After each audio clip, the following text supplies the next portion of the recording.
Hello and welcome back to ELT Under the Covers, and today we're going to be doing an interview with an esteemed guest.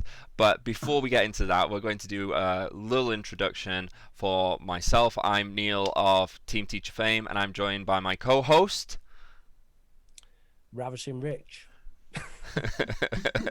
ProfesorRich. Got the website set up for that one. We've got to get that set up soon. But for our guest today, we have the dapper director of training development at ETC Bournemouth, the multi-award winning poet, the world-wandering wordsmith, John Kay. Born to be wild. From teacher trainer John Kay. It's important that teachers are organised at the beginning of the lesson, but it's also important that the students feel relaxed. If the teacher's relaxed and the teacher feels part of the lesson and is leading by example, then the students will feel relaxed and they'll feel more inclined to participate. Okay, thank you for that wonderful introduction. Yeah, I try. I do what I can. No, it's really, yeah, it's nice. It's nice. You forget sometimes world wandering. Yeah. Thing is, when you get to my age, you kind of forget that you've done a lot of stuff. Yeah, just with communication, we were going through, and the amount of countries that you've visited and taught at, it's extensive. Yeah, I've been to a lot of places, but it didn't always start off like that. Should I just carry on now? Yeah, sure, go ahead. I mean, yeah, it seemed like you've been to a lot of places actually, John. I've been, I think about 2 years ago, I was flying back from Brazil, and as you do, and I'd been there for the weekend. I mean, I don't know if anybody's ever been to Brazil for the weekend, but I did. I actually went to Sao Paulo for the weekend. Takes about a weekend to fly there, doesn't it? To do some teacher training, Well, actually, it's 3 years ago now, before the lockdown, and I had to do some teacher training in Sao Paulo, and they said, well, you're going on Friday, I think it was Thursday evening. I got there Friday morning. I did some sessions on Friday, some more on Saturday, and then they drove me to the airport, and I flew back on Sunday, and I was back at work on Monday morning. Holy smokes! I know, I was a bit exhausted, but it was great, and I had a nice time in Sao Paulo. And then I did the same the year after in Colombia. I went to Bogota to do the same, and that was really good as well. It was great.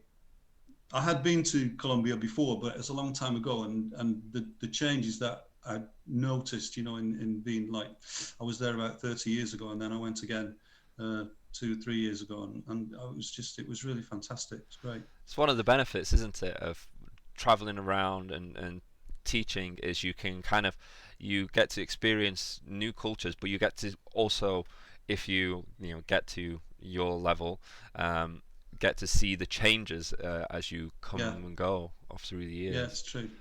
And what I was going to say there was that I was trying to stay awake in the flight back from Brazil, and I was making a list from like A, B, C, D, and E of how many countries I'd been to that began with that letter of the alphabet, and I was very surprised that I'd got about 45 countries in the end, something like that. Oh. And I was thinking, crikey, that's pretty good, that, considering that I was born in Bury, in Manchester. I mean, just in Greater Manchester. Yeah, well, and boys from the north.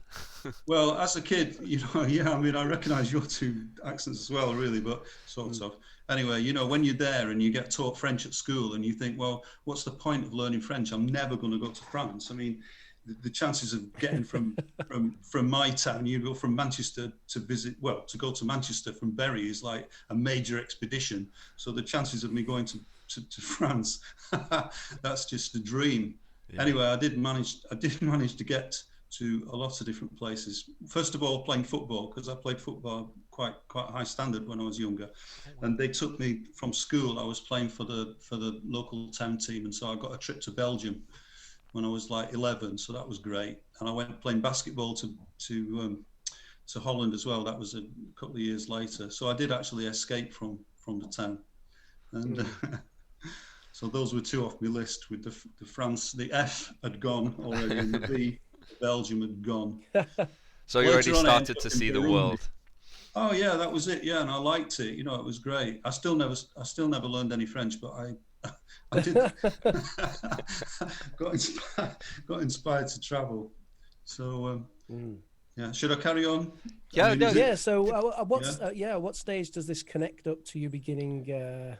The EFL, yeah, I thought get to the point, John, because I can talk for England sometimes. Really, you just have to tell me to shut up, you know. No, it's all good. It's all good. Yeah, it wasn't. It was all kind of it was all interconnected, and I have a great feeling for fate. You know that this is all kind of meant to happen and whatever, and it's kind of stood me in good stead, really. The unfortunate thing, my dad died when I was 15, and then it was like everything fell apart a little bit with family. So in the end, when the teachers said, you've got to leave school, John, because you might end up as a juvenile delinquent, my mum took me to a college. She took me to Rochdale College and to the art college there, and we met a really nice guy who looked at my drawings and paintings, and he said, well, they're not that good, but he said, we'll take a chance on you if you want to come. So I said, yeah, I'll come. My mum said, yeah, I'll come. Oh, he rolled me a cigarette in the interview, which I thought was really cool. It was really cool. Leo Solomon, he was called. He was a great bloke. I mean, he's dead now, but he was a really great bloke. And he let me in, and I was like 16, and I went to the art college, and I met all these people who were creative, and they were great, you know, and it was just really nice. And you could smoke in the class as well and everything. I don't smoke anymore, but I did then. So and that took me to art college, and in the end I did okay with this foundation course, managed to wangle my way into an art college to get a degree, and that's where I met my wife and things like that, you see. So that was but I'd always been writing poetry and all that stuff, which came into use very much later on when I was teaching English, because I could do it through the poems. Yeah. Where was I? All right. So when you say you were always writing poetry, that's just a passion you had as a kid. And it's a passion. It's just a passion. I was a choir boy when I was a kid. My dad wanted to keep me on the straight and narrow, you see, before he died, and so he put me in the choir. And because he put me in the choir, I really didn't like it. And I used to write poems all the way through the sermons and through the lessons and everything, and I just had pieces of paper in my pocket, and I would just write away and do stuff, you know. And then one of these poems, one of the teachers at my secondary school when I was 11 found it, and she said, well, why don't you send it for this competition? So I sent it into a competition for the Daily Mirror young writers competition, and I got highly commended for this poem. Oh, wow.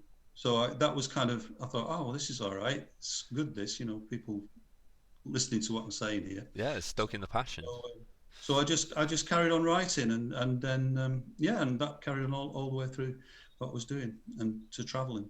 After leaving college, there was nothing really there weren't any jobs, and it was Thatcherism, and I don't upset anybody by saying anything about Margaret Thatcher, but in the end, we decided, my wife and I, who was my girlfriend, we decided to get married so that we could travel and just leave the country, you know. So we did. We asked people to give us money at the wedding, and some people did and some people didn't. And then we bought a ticket on the Magic Bus and went from London to Athens by bus. By bus? Yeah, that was great. It was a great journey, that. And so that you had to go through quite a lot of countries to get to Athens. Yeah. And I really enjoyed. Are we there yet? Are we there yet? Yeah. 3 days later, having to buy lots of Marlboros to get across the border to Bulgaria, then to make sure that the border guards let us through. we arrived in Athens, and I tell you what, I don't know if you've ever done a journey like that, but I really quite liked Greek music when I set off. But actually listening to it night and day for 3 days, I tell you, my ears were bleeding by the time we got off the bus in Athens. It was just like, oh my God, never want to hear another Greek song again. Yeah. Oh, Zorba again? Okay, here we go. If anybody's watching in Greece, it doesn't matter, because I still like it. It's all right. It was just overkill. So I'm coming to the point, really, I am. But it's kind of, you know, I think it's quite an interesting story, because from Greece, then it was like the honeymoon, really. We decided, well, we're not going back to England, so we'll go somewhere else. So we got on a ferry and we went to we wanted to go to Egypt because we thought Egypt looked quite interesting. So we had to get a ferry to Haifa, and then in Israel, and then from Haifa we got a bus to Tel Aviv, and then we got another bus to the border and then we got another bus into Cairo. And by that time we'd run out of money. So we were stuck in Cairo with nothing. And I don't know if you've been to Cairo, but this is 1983. Wow. 1982, sorry, it's a long time ago, but in 1982 in Cairo there were 2 hotels that were really, really cheap, and they were really, really cheap. I mean, desperately cheap. And one was called the Hotel Golden, and the other was at Hotel Oxford. The Hotel Golden was full, so we had to stay at the Hotel Oxford, and it was a hotel. It was a really incredible place, and I'm glad that I've seen it. It was full of kind of people, hippies who were coming back from Sudan, and they were all kind of bringing bango back with them from Sudan, which probably can't put on the thing. But anyway, and the doors had no locks, and the toilets had no doors.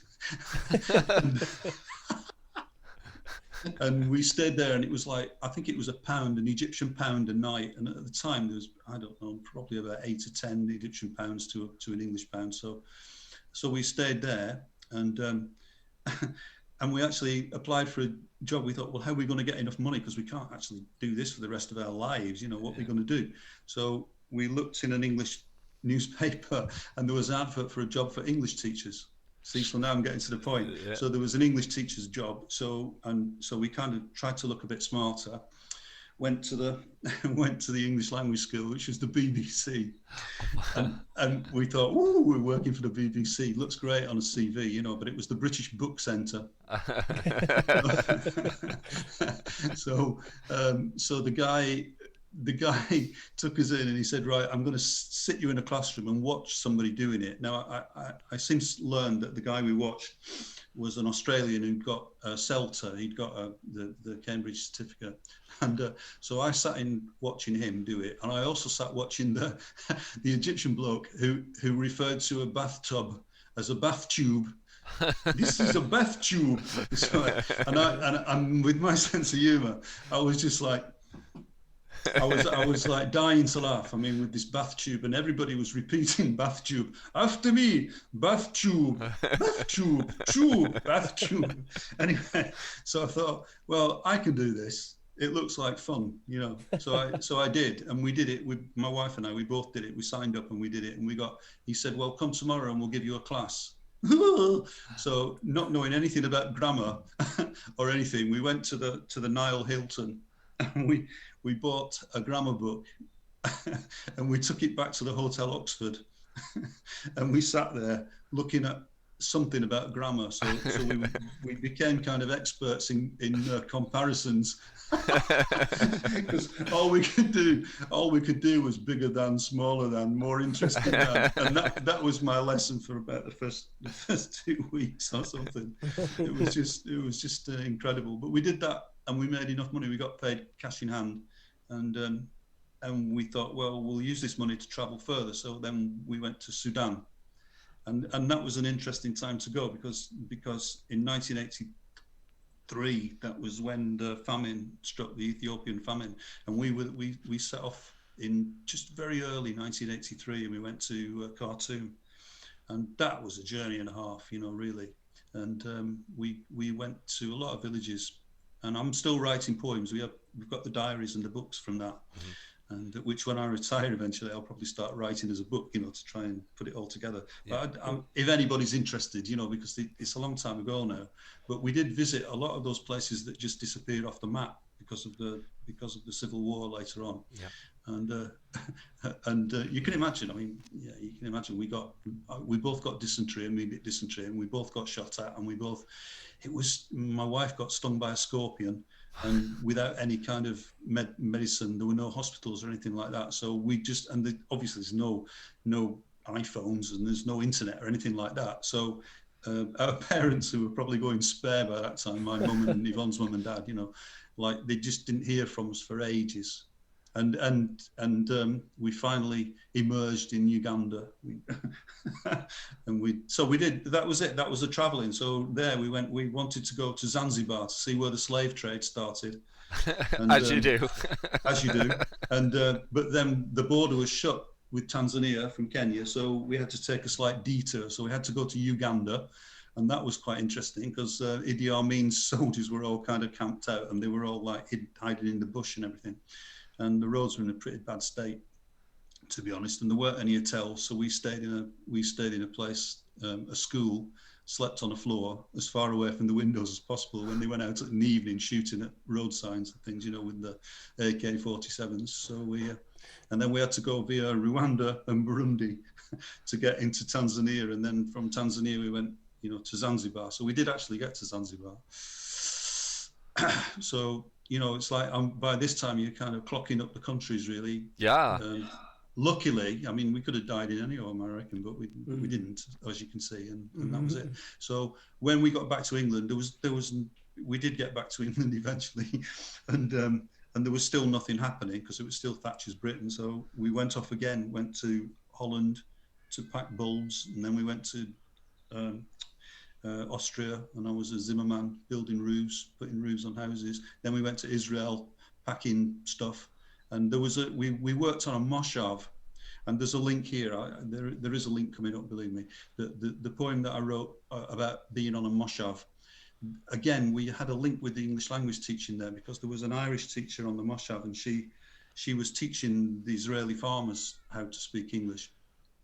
And so I wrote this poem about her. And then years later, about 10 years later, I entered this poem for the Poetry in EFL competition, which was in 1999, and it was what was it called, EFL Muse or something, and I won the poetry competition. I won it with this poem. See, so that was like, but it was 10 years after I'd written it.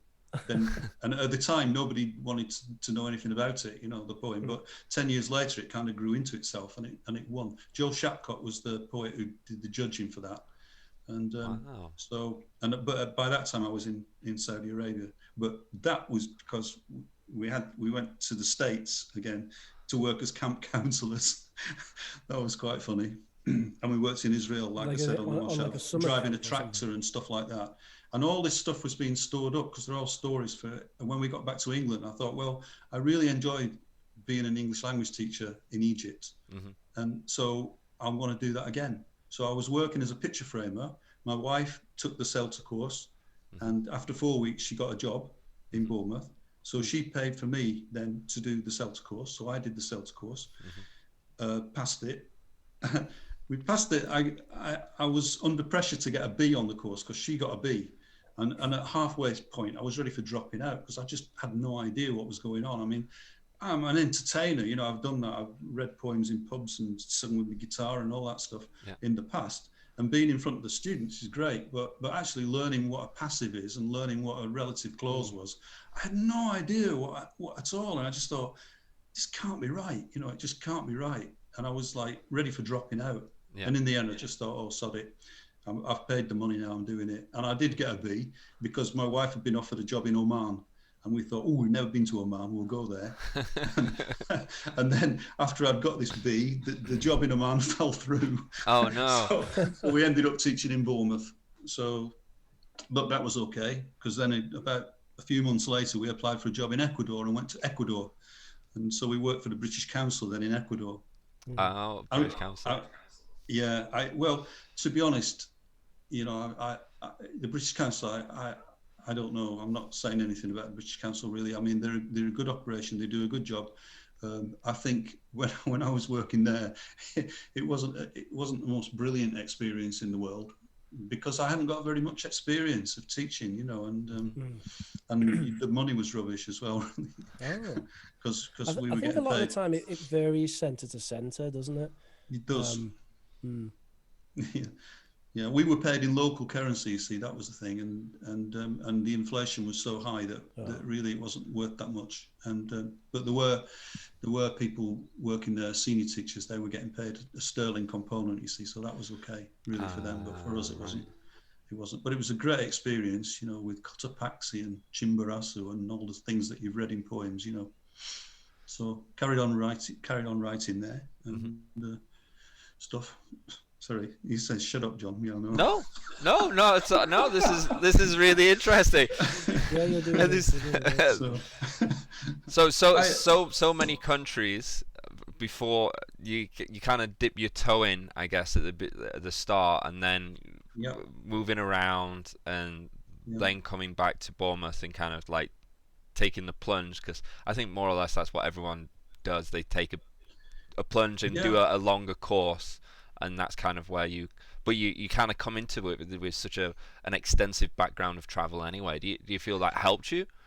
It did. It definitely helped me. But I still, even now, I've just about got the confidence of my own convictions really now, where the grammar and stuff is concerned. But I always felt that, oh, I don't know that, and I'm trying to learn what other people are telling me. And really, what I should have been doing is thinking about it for myself.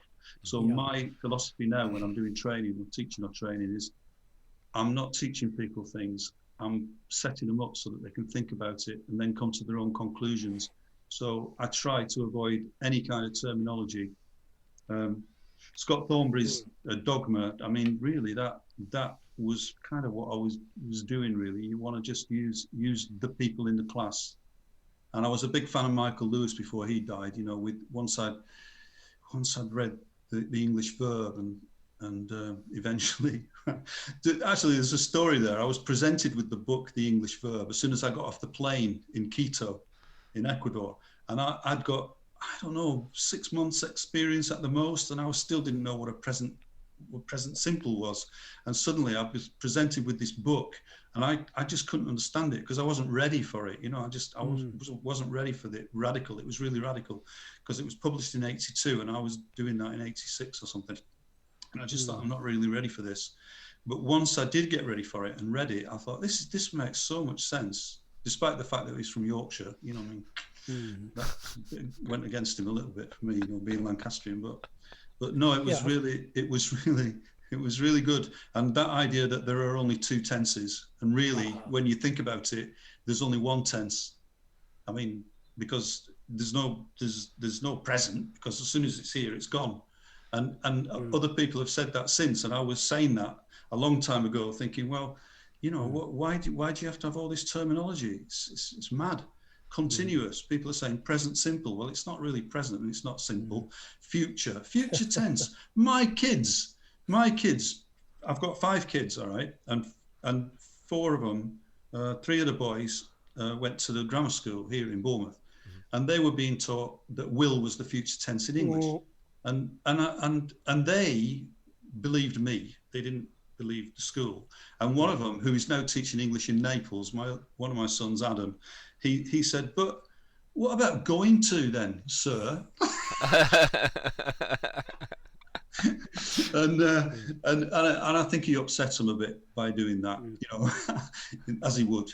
But now I don't like that idea, but it inspires me to keep going with it. And we've had a lot. I've been teaching. Well, I taught the Delta for a few years, and I've been teaching the TESOL for the last 5 years, and we've had really good results. And trying to do it that way, you know, make people think about it, not just learn stuff.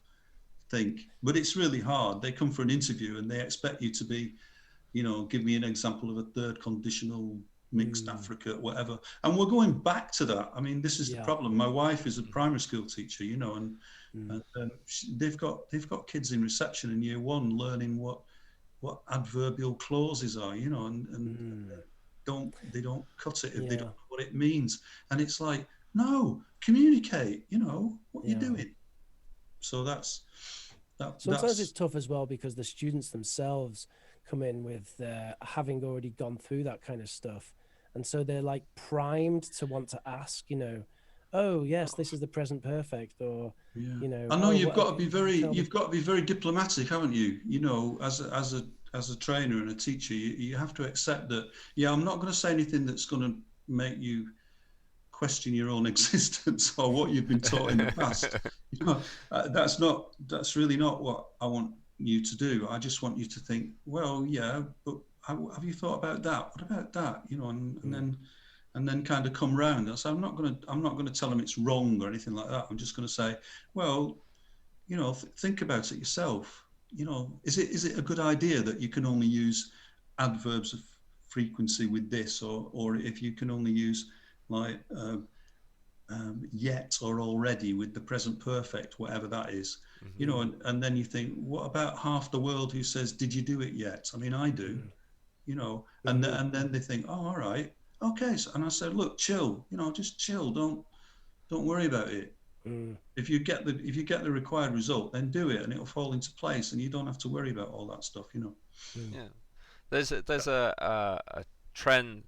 There's a lot of institutionalization within not just ELT, but within just the education, public school education as well, where you kind of have this propensity for having students, you know, like trained to think a certain way, to you know, answer. They have to answer the question this way, or think this way, where it takes all the thinking away from them, that all the agency away, and you end up, you know, with a lot of business people complaining that they have these employees that can't do anything without being directed. So you know, it makes sense to me that there's a lot of you know, discovery is a huge component of learning, especially with communicative language learning. Yeah, I mean, I think that even goes through into just education in general, doesn't it? It's the stigmatization of making mistakes.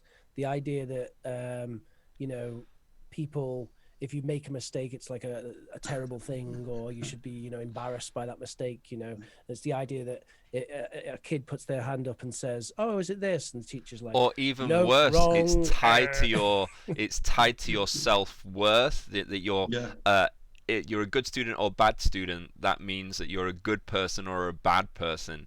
You know, like, you know, because it ties to like social status and stuff, if we're talking in the broader realm. So it's really a tricky area.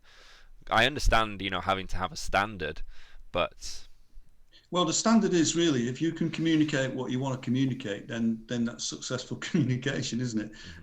And if the other person's not sure about what you've said, you've got a tongue in your head. You can just say, sorry, say again, or, you know, what, you know. But I don't think people, my students anyway, they don't seem to have the confidence to do that. I taught English for aviation for a long time. I have done that. I'm still doing it, in fact. And one of the worst things is, it's like the problem of expectancy. And most of the incidents and accidents caused in aviation come from expectancy. The pilot or the air traffic controller expects what they're going to hear. They don't actually hear it. So if a pilot says, if a pilot decides he's going to climb, but the air traffic controller tells him that he's going to descend, he doesn't hear descend. He actually physically hears climb, because that's what he expects to hear. And that problem of expectancy is the problem that I have with training in that way, is that we kind of train our generally, if you like, there's no general English, is there? That's another thing I have a problem with. But it's called like general English. But you train them to anticipate what's coming next, so that you don't have to hear every word. But in aviation, you can't really do that, because if you do employ those prediction skills, then you're more than likely to predict the wrong thing, and you'll do the wrong thing. And so I have to spend a lot of time with the aviators, saying, look, you have to speak slowly, you have to speak clearly, and you have to speak at 100 words per minute. I've worked with NATO as well, and they have to do the same. So if you're in the army or working for NATO, or you're working for ICAO, the Civil Aviation Organization, then they recommend that you speak at 100 words per minute. And that is so slow, because your average person speaks at 100 and 150. Sometimes even more, 180. So how does one train that, or how does one develop that? Well,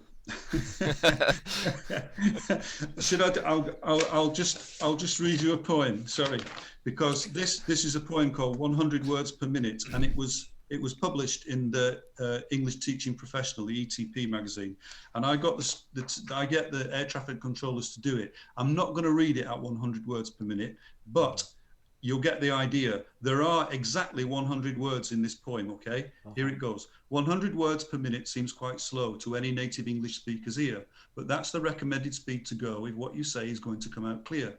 To any native English speaker's ear, 100 words per minute seems quite slow, but that's the speed that's going to keep things clear and give the brain a chance to catch the flow. The English language, it would seem, produces more sounds per second than the human ear can hear. So bearing that in mind, consider this. How many of these sounds can you hear here? Can you find here? Now, they have to read that to each other or over a radio, over the microphone, and they have to make it last exactly a minute. And you can't, because it takes out all the elision and all the assimilation and all the linkage. It just goes. So it sounds like what you end up with in the first verse is like 100 words per minute. Seems quite slow to any native English speaker's ear. It's not normal, but that's English for aviation. See, and that's. So but me trying to convince the British, and the Americans, and Australians to do that was almost impossible. So I packed up doing it. I went to Moscow to a conference, to Poland, to Romania, and I was doing this. And they were all saying, no, it's much too slow. It's much too slow. Well, you've written the regulations, but you are the only people who don't do it. I mean, really, the Greeks were fantastic. The Turks were fantastic. The Colombians were fantastic. And then you suddenly get the so-called native speakers who just couldn't do it. They couldn't speak English for aviation because they wanted everybody else to adapt to their jargon and their way of speaking.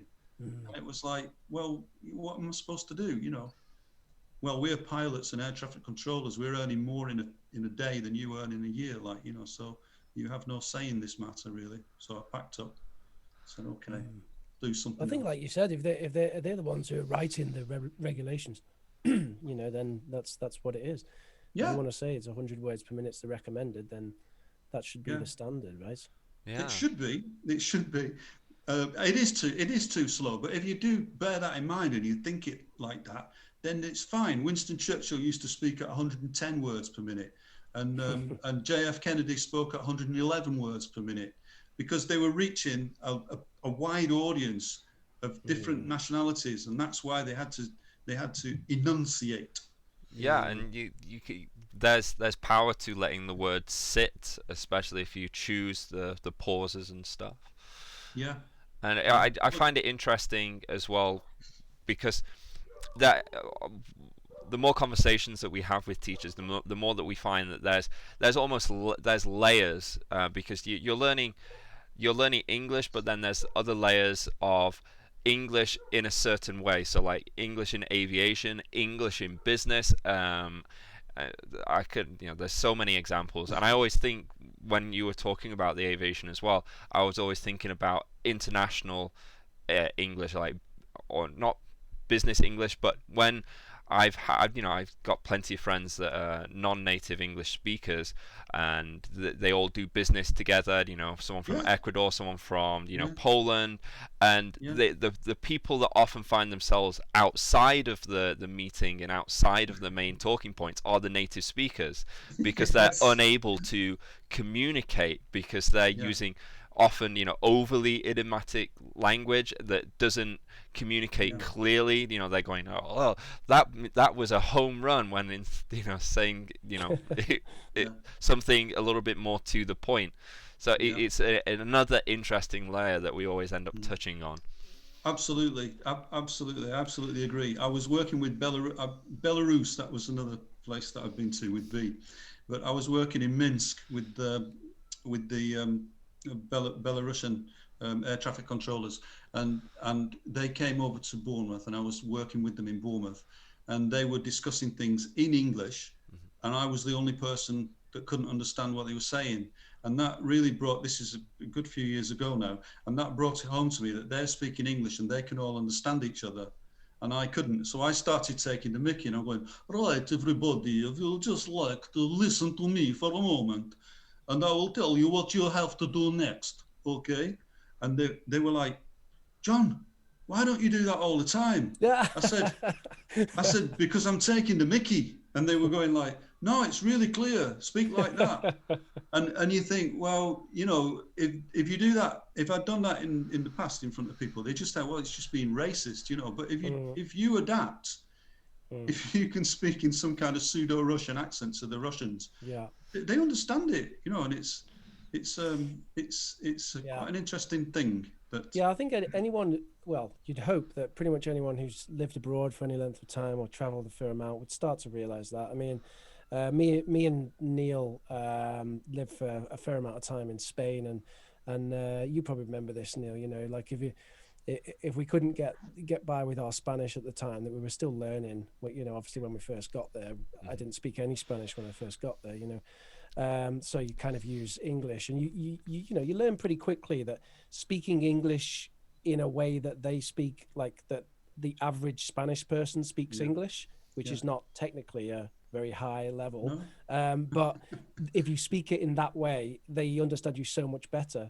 So you come up with these kind of it's like I got introduced to this by my a friend of mine called Fiona, who she's just recently got married again, but she told me, she said, oh, it's interlanguage, just keep the interlanguage. Interlanguage, you know? interesting. And you've got interlanguage for discourse analysis, and Scott Thornbury talks about it in his discourse analysis books as well. And it's the interlanguages that you go through before your brain sorts it out. And again, you know, with Krashen saying that it doesn't matter how often you correct them, they're only going to do it when they're ready for it.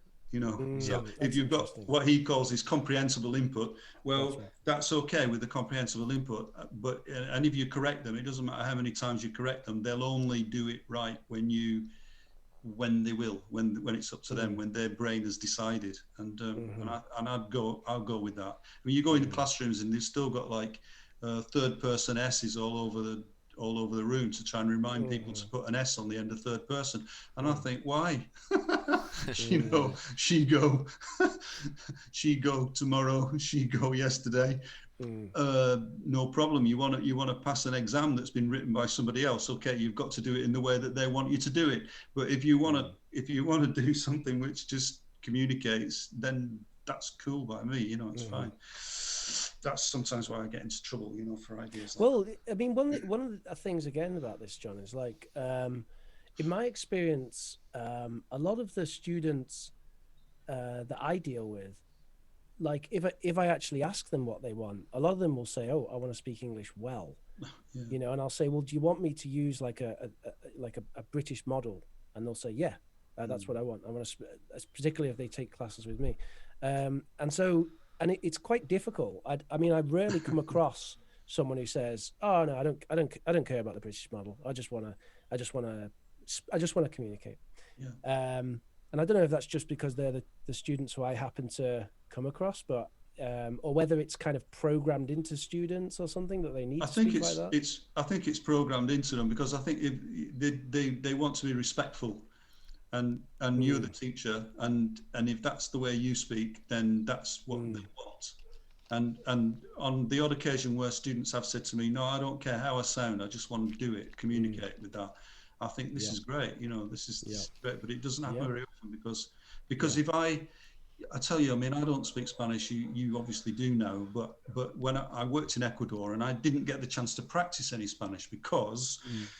When the Ecuadorians knew that I was an English language teacher, they wanted to practice their English. So whenever we went out, they want to speak English. But I did a little bit on Silent Way to learn Spanish one weekend, and that was really good, because you know Adrian Underhill with his E and I and all that stuff. He was a big inspiration to me, because I saw him. When I was doing my cert course, my certificate course, he was in Bournemouth, and he just borrowed my TP class to demonstrate how to do this Silent Way with miming. And I just sat at the back and I was riveted. I just thought, this is what I want to do. I like this. This is great. And I just thought, this is not grammar. I don't need to worry about this. I can do this. You know, I don't need to know that it's a past participle or a third conditional. I know sounds, and I can do this. So I did it. And where was I now? I've got lost anyway with that. Go on, remind me. Yeah, what with was respect to the silent way and learning Spanish. Oh yeah, learning Spanish with the silent way, because there are so many people like that I've since coming to Bournemouth, people would be saying, "¿Cómo estás? ¿Cómo está usted?" You know, "¿Cómo está?" And I said, "Well, no, it's ¿cómo estás? ¿Cómo está usted?" You know, and it's an "o" sound. It's not an "o." "Oh, ¿cómo estás?" You know, and you think, well, it's not "cómo estás." You know, but the Spaniards didn't seem to bother. You know, it was me. I had more of a problem with English people sounding like middle class Southerners than the Spaniards did. They seemed to be okay with "Como estás." They didn't seem to bother.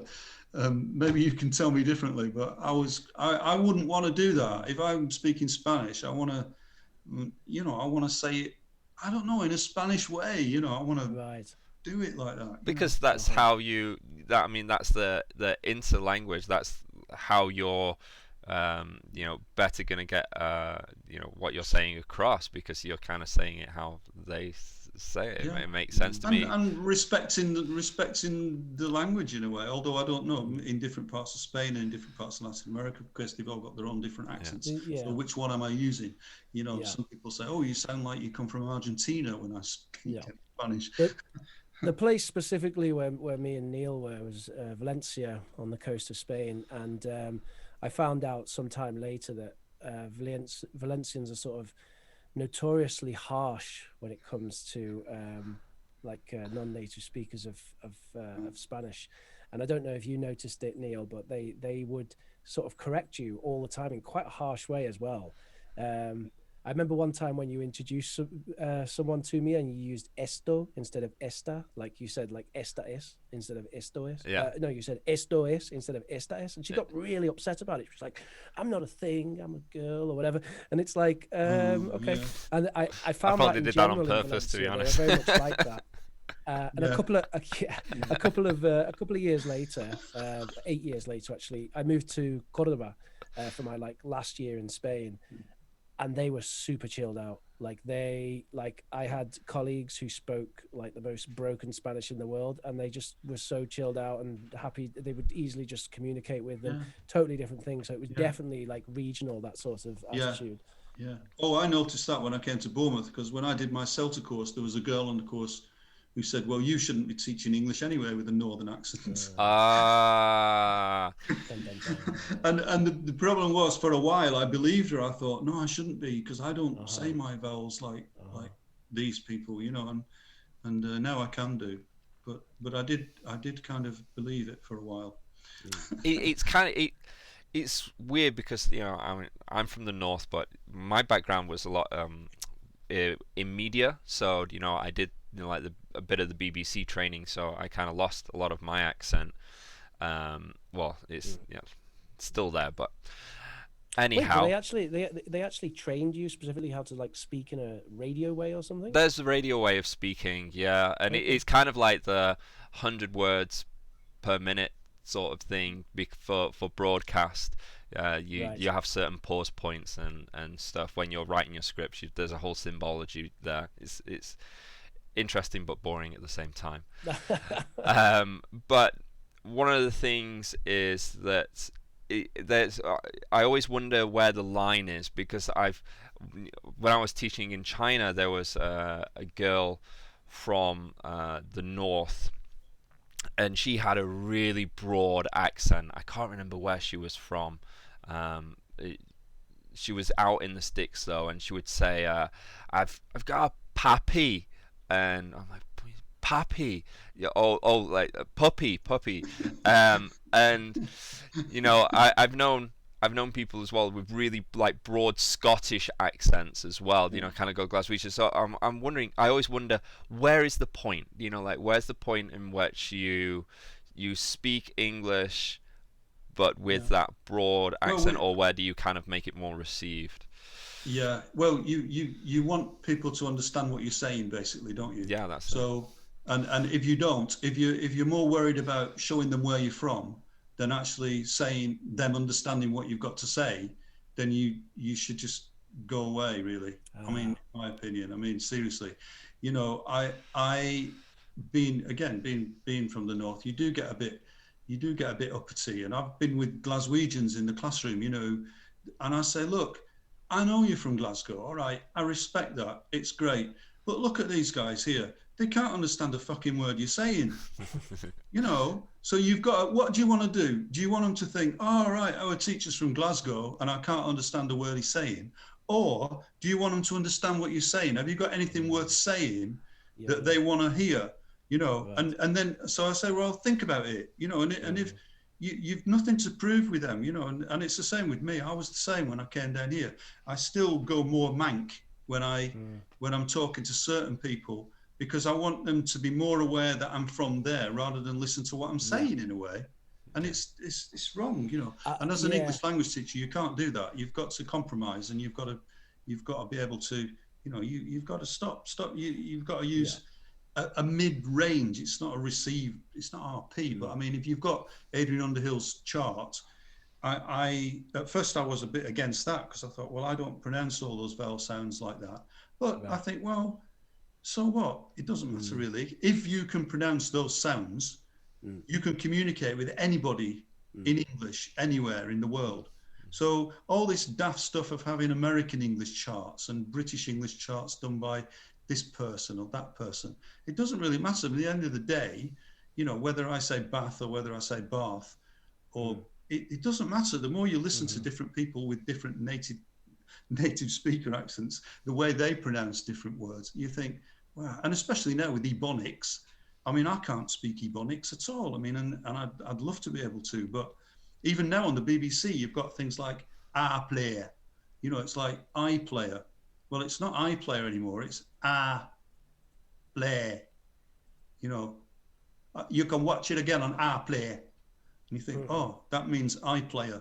It's not the way I say it, but it's a new way of saying, and a lot of people do say it like that now. So, Oh, really? so I've got to adapt. You know, I just have to adapt. Accent, isn't it? Yeah. It's just that accent. If you can work it out, then cool. You know, fine. Say it however you want. You're always gonna have people. My understanding of Adrian Underhill's phonemic chart was always that it's not exactly how you say each sound. It's just that you have somewhere where the boundaries are drawn between each of them. Yeah. And that's the idea of the kind of allophones within the individual sounds, right? It's not forcing people to say it in a particular way. It's just that if you can do this one, it's like with the NLP, you asked me about that before, I mean, when you sent me the email, and it's like the map is not the territory. Yeah. I know it's well, interestingly enough, that map is not the territory thing, I think, comes into language teaching a lot. A lot, yeah. Yeah. Do you want to talk a bit more about that with your dabblings into NLP and how it associates to language teaching? I think that there are two things. I went to do it. I went to do the course, but it's a long time ago now, and I very skeptical, a little bit skeptical, because there were some really, what I thought, some strange things going on there, and that you probably get arrested for. You know, meeting somebody in the street and walking the walk, you have to follow them around and become them, you know, by walking in the same way that they walk and things like that. And I'm thinking, if anybody's got this now at CCTV, you'd get arrested for stalking. So, but there were a lot of things that, to me, it was very reassuring, because it was a lot of common sense. I would say common sense, that you have to respect people. And I think there's Carl Rogers, the psychologist, who had, like, he said, you've got to empathize with people, and you've got to be authentic, be yourself. Yeah. And I kind of changed it around. I did something later on for the British Council and did some podcasts for them. And one of the things I changed it around to be empathy, authenticity, and respect. And I said, you've got to have a good ear. And I thought that was, at the time, I thought that was quite clever, you know, but it wasn't really. But we've got it as our school now, that the teachers, I want the teachers to have a good ear, so they use empathy, authenticity, and respect. And I kind of got that idea from NLP, and also timelines, like how do you perceive time? Because when I did my cert course and the DIP course, which again I didn't really enjoy, you know, teachers traditionally go like the past, you know, and they go the future. Yeah. And I just think, no, I don't go with that, because if you're an in time person or a through time person, then you have to kind of think, if you see time stretched out in front of you, so probably if the past is like to the left of you and the future is to the right, then you can see things and you can put things in order. And I've used this through time. Through time is that where you have it in front of you, and in time you're standing on your timeline, which is the traditional international house way of doing things. Really, it was at that time. And so you're standing in time, and so you always go, it's the future, and then you go, it's the past. And you think, well, it's not really that useful. I learned in my experience that it's much better to have the timeline kind of in front. If the person can see a timeline in front, and you ask them, where is now for you? And sometimes they put it right in the middle, and sometimes they put it just a little bit to that side, and sometimes they put it a bit to that side. And but you can see things, you can see where things are happening. And there was a poem by Howard Nemerov. He'd written this, the ex-American poet laureate, and he'd written this poem that the reason we don't learn from our past mistakes is because we never see them. And it's kind of because we're always talking about don't look back and look forward. And it's quite an interesting thing with an NLP thing, that your eyes are on the front of your head, and it's like science for idiots, really. But I thought it was quite good, that if your eyes are on the front of the head, if you put things behind you, you forget about it. And we've got so many expressions, so many idioms in English, like don't look back, put it behind you. But if you do that, you don't learn from your previous mistakes. Yeah. And he says the reason we don't learn from our previous mistakes is because we've got so many expressions like don't look back and all this. And what happens is if you do look back to try and see it, it moves with you. So it's always behind you. And it's not very helpful, especially I was working with the Saudis. I worked in Saudi Arabia, and with the business classes, very important to make them arrive on time. And this, I've heard it with the Spaniards as well, really, that they're in time people, but the through time really helps them to organize their lives so that they're not late for meetings, or they can see when things are happening, and they can see when things happened, and they can do it. And that is a really good advice that I'd give now from NLP with my trainees, to do that, because I don't go with the in the past or in the future business anymore. No, you've got to kind of and use Michael Lewis's before now and after now. It's very interesting, because one of the things that we sometimes touch on, and we've got to find a way to talk about it more extensively in the future, is the power that often comes with language teaching, in the way that it shapes the thinking of a person as well. Because the language that we use to talk to ourselves, it really influences how we think and how we perceive our world. And you just gave a great example with the NLP.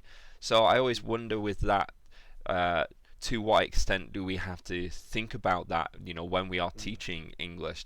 Are we giving them not just English to communicate, but are we giving them a new way to think? Do you have any thoughts on that?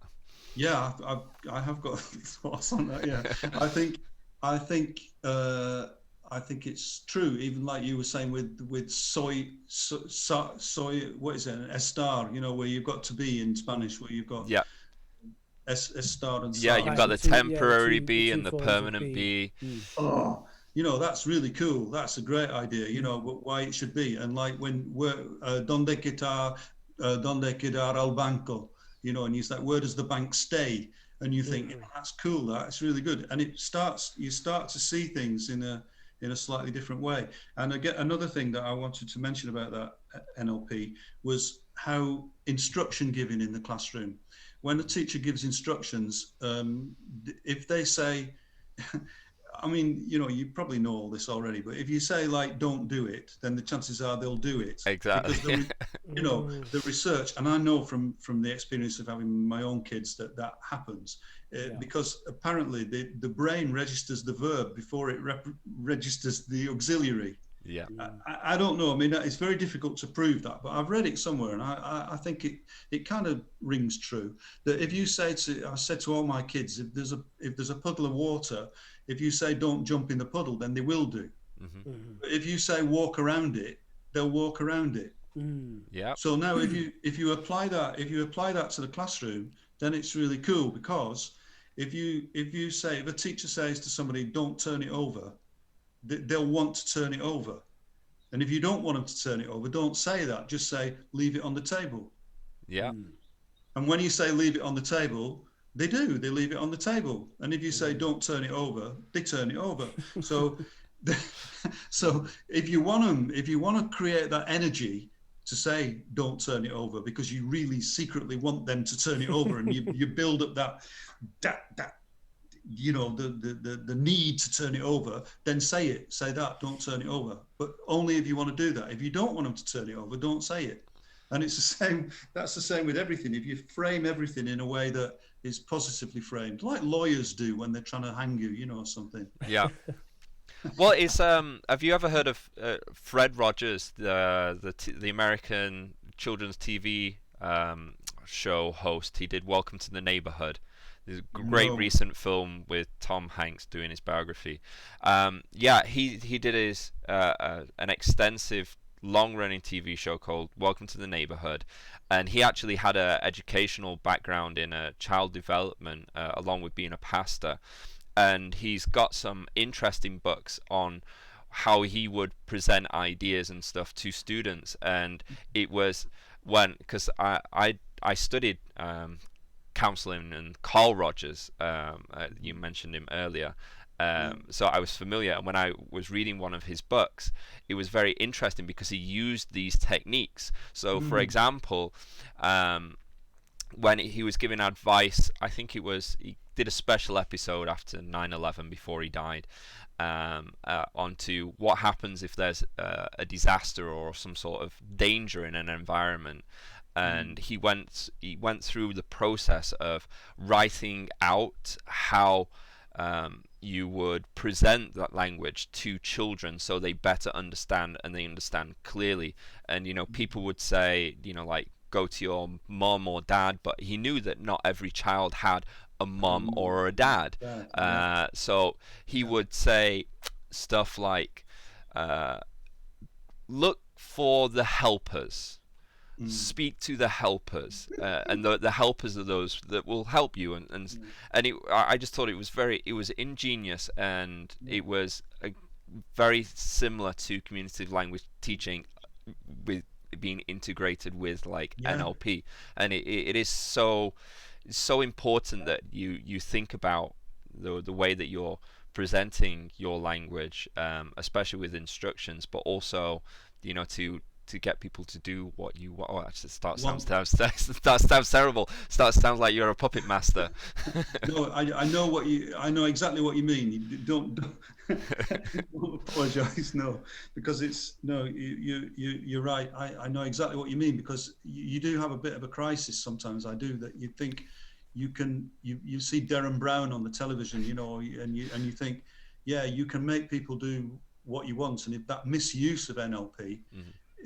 Really awful. And then you think, well, if everybody knows about this, then where does it end? You know, like, they don't believe me anymore. I mean, they just think I'm doing it to make so that they'll do what I want them to do, you know, and you become kind of, oh shit, you know, I'm more kind of get a bit neurotic about doing it. And then you need a bit of a holiday then, just to stand back. Which is my understanding is it's a lot to do with subconscious and conscious mind. And to some extent, your subconscious won't do something that your conscious mind has a huge objection to anyway, or something along those lines. Or your subconscious will in some way look after your best interests. So I'm glad about that. I've heard Derren Brown speak about it quite a lot, actually, and he often talks about suggestibility and how some people are more suggestible. Anyway, this is a different topic, I think.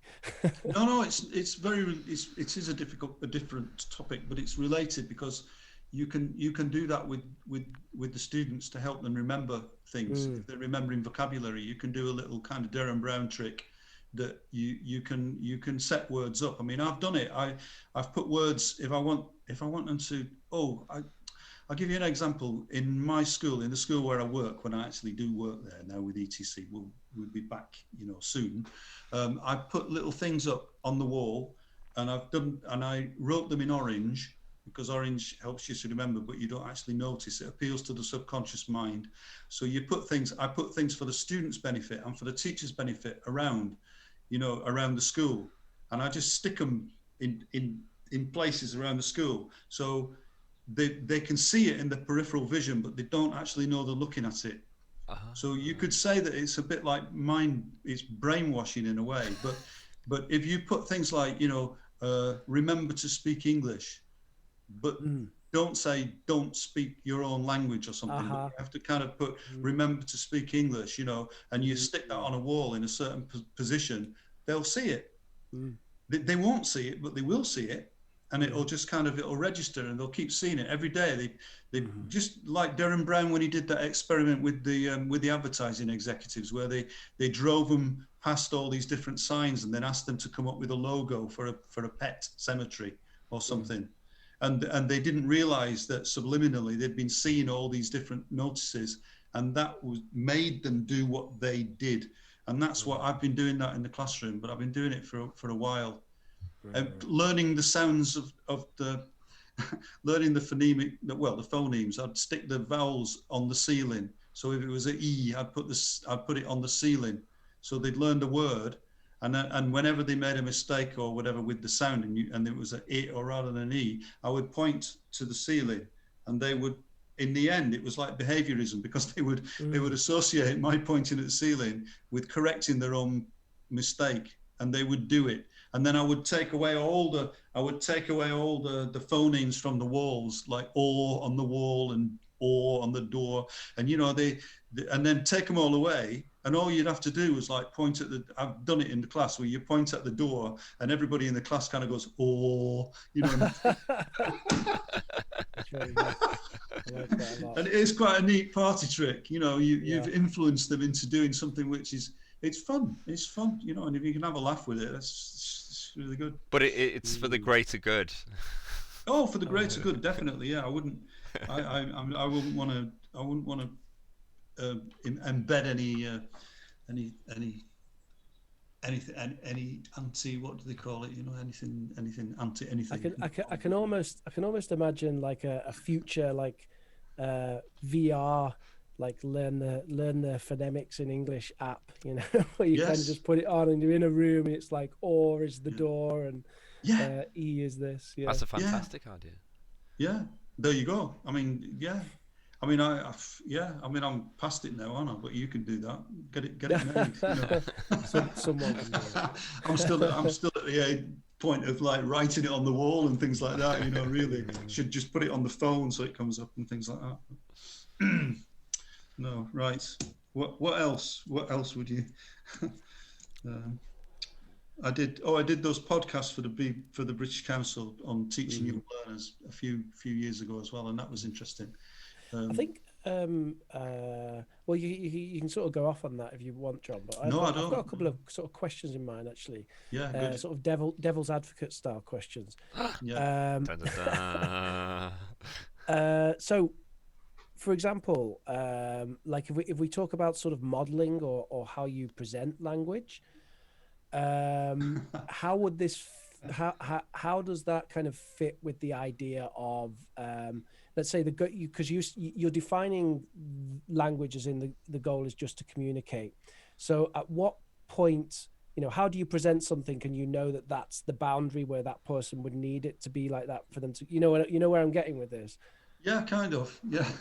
So it's kind of the idea of whether you'd say I'm going to go as that, or maybe they don't need I'm going to go as in that kind of complexity. Maybe it can just be, I am going to or something, right? Yeah. I just point it out, really. I mean, I think with anything like that, I wouldn't go for the terminology. That's for sure. But if I would, coming back to Jamie with his lesson stream and telling the stories, I like telling the stories. I like them to listen to stories. I like them to listen to the authentic material, whether it's the right level or not. I mean, it really turns them on in my experience. So, and then I can stop it. And now with YouTube, you can slow it down anyway, and you can show how the linkage takes place, and work on the pronunciation for the rhythm, which I've been doing with my Qataris today. Work on the rhythm and check it. I know there's a kind of backlash against concept checking, but really, if you do it well and you can if you know how to do it, you can do it really. It's really very successful. Things. I would say, like with the ing form, if you're talking about like a grammar lesson, I don't go in and think I'm going to teach this today. I just don't do that, and I don't like the way the grammar books do it. I mean, not the grammar, the course books do it. I go in like with a text which is interesting for them, or a story that they've got, and then I use their story, and I'll use the board and I'll write down what they've actually said, and then we'll say, well, how can we make that a bit better? And how does it link together? Now I'll tell you the story and I'll do that. But I couldn't have done that a few years ago because I didn't have the experience to do it. And I didn't really know enough about it. You go in and you have an aim. That's why I'm not so happy with the dip courses and the cert courses anymore, because you go in with an aim to present. Today I'm going to present this language, and you think, no, that's not really how it should be. It's very extensive objectives with very carefully planned minute by minute segments of the lesson as well. It's rubbish, sorry, but it is. It really is. But I can see that my argument was against that, and I did something on this. It's a conference. I've only ever done one thing at a conference, and I'm never going to do it again because people, I just thought, it's not worth it. I'm too old for this, really. But it was like saying, that taking it, have them read a story. I won't go in like and say, today I'm going to teach the present perfect simple or whatever. No. Because I want them to be interested in the characters, the context, the co-text, all that stuff. If it comes from them, that's great, and then I'll build on it, and it'll just be completely spontaneous. And those are the best lessons, as you know, they are. But unless you know that student in the class has just used a third conditional and done it really well. I mean, I know that they have now, and I think, wow, that's really cool, and I can say to them, the way you said that was absolutely brilliant. Say it again, because then they can show off to the other people, and the other people will then learn from them. And then you say, right, okay, let's write that down. I'm going to write it on the board, and you write it down, and then I'll show them how it links together. And I'll say, look, if you want to say it like this, that's great. If you don't want to say it like this, it's your choice. But this is what it is, and then do it. And that's why, I think, I really don't like. I don't like the idea of having the lesson plans with the minute by minute stuff. I've always hated that, always, and that's one of the reasons I stopped teaching Cambridge CELTA courses, because it just, it was too much. The Trinity one, they don't do it the same. I do the Trinity courses now, and they're a bit more reasonable. Although you do get the moderators who come in who are old school and still want it spelling out and second by second. You think, no, how boring is that? I get the best ideas for lessons when I'm cycling to work. I don't write out a lesson plan the day before and then stick to it. No, it's boring, that, isn't it?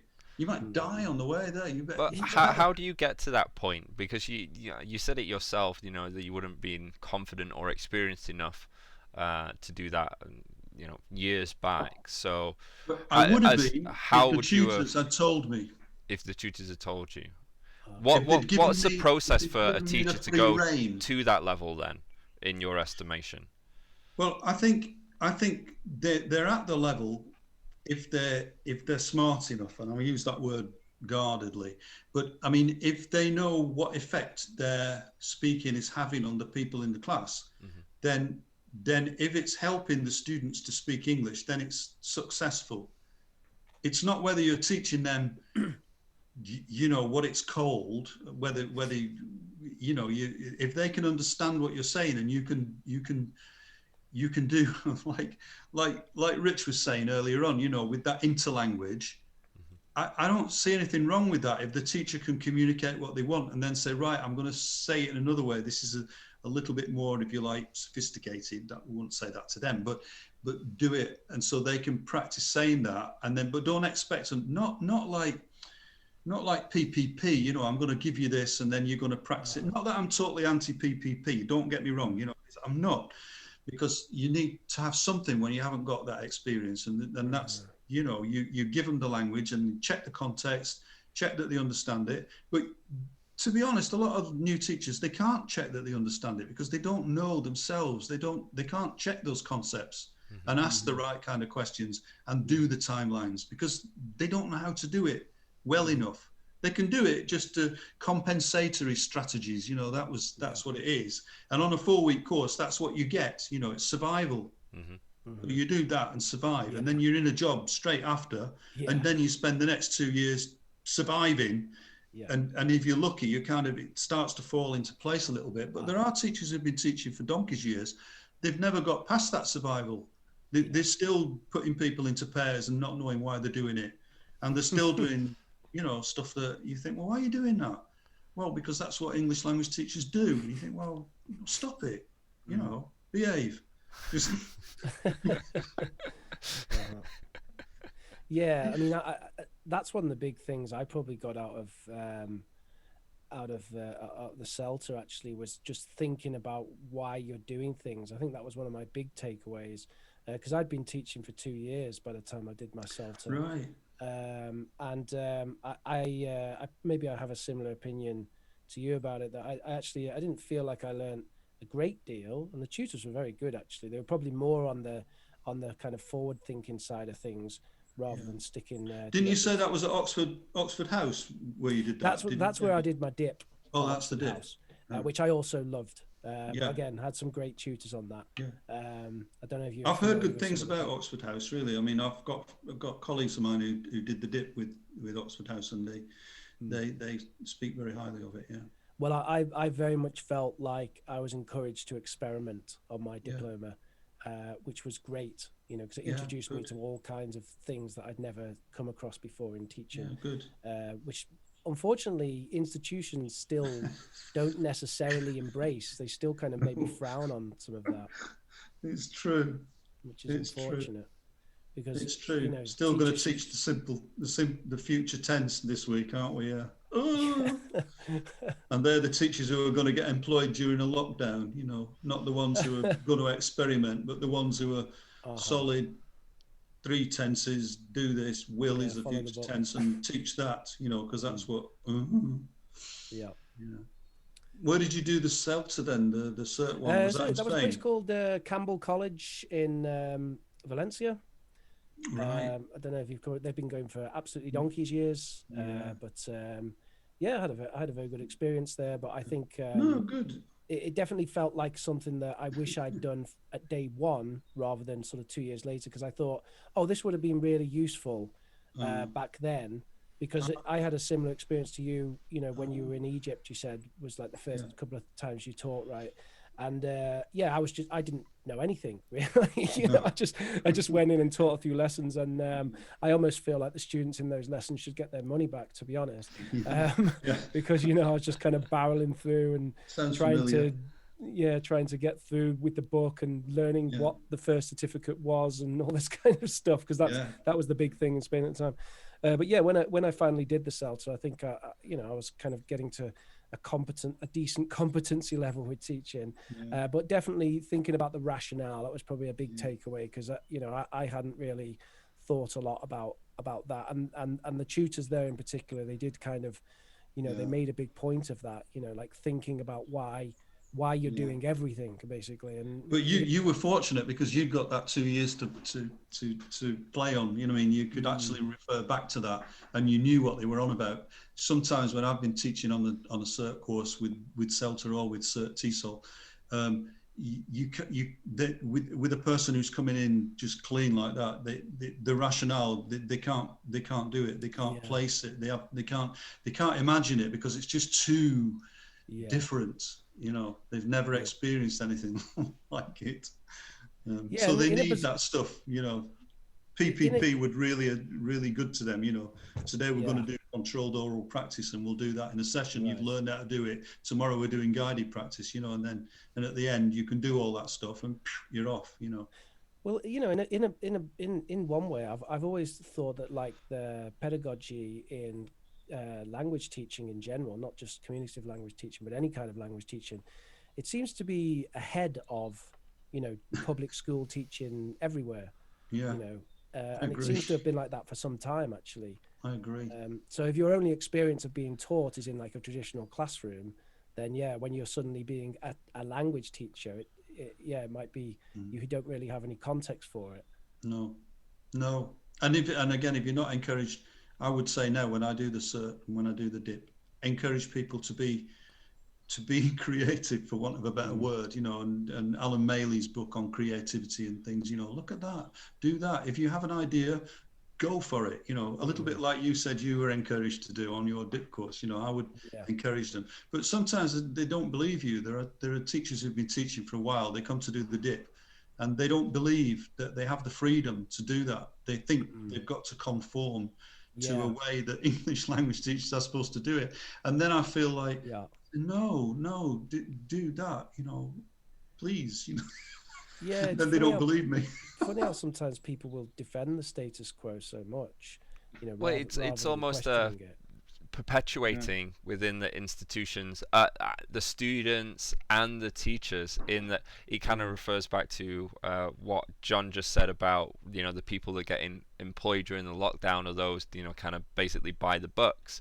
And it kind of makes sense in a way, in that, you know, the students have expectations to learn about the future, so the institution asks teachers, do you teach about the future? Then we have course books that, you know, have about the future, and then you have a wild card John Kay that comes in and he's got his NLP and poetry and the silent method or something like that, and it doesn't conform, and it's hard to quantify and hard to, I guess, maybe sell.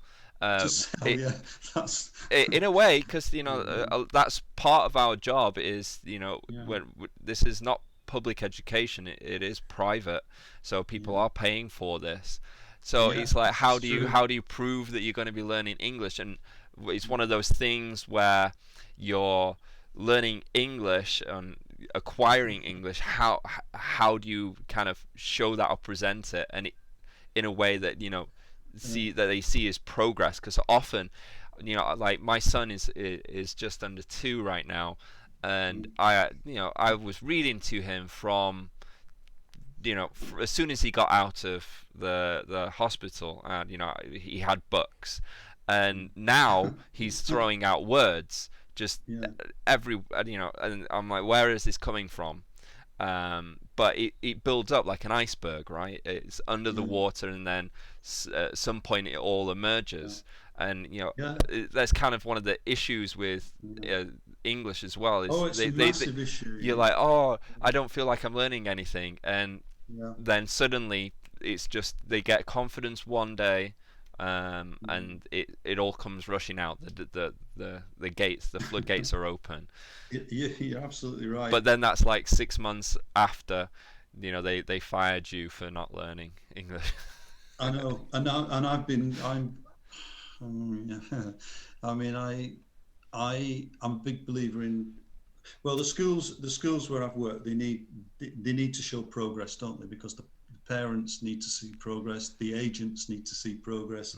How do you show somebody's progress with learning a language? Because, you know, the Spanish that I learned while I was in Ecuador only started to come out about a year after I'd come back to England. and I know about the acquisition and learning theories now. I didn't then, but I do now, and it's all kind of fitting into place. And you need so really you need to Yeah, well, no, I shouldn't say it really. I mean, but you need to, if you need a test to show that somebody's making progress, you have to kind of give them a result that shows they're making progress, whether they've done it or not. Well, I mean, there's absolutely no doubt that that happens, and it, you know, I mean, it's that idea of backflow from the exam or from the test or whatever, Yeah. isn't it? It's almost I like know. the primary purpose of those tests is, as you say, it's to perhaps demonstrate to the parents that their kids are learning something. Yeah. And it's interesting because that's definitely the way. When I was last teaching at an actual institution, which was British Council Vietnam 2 years ago, Wow.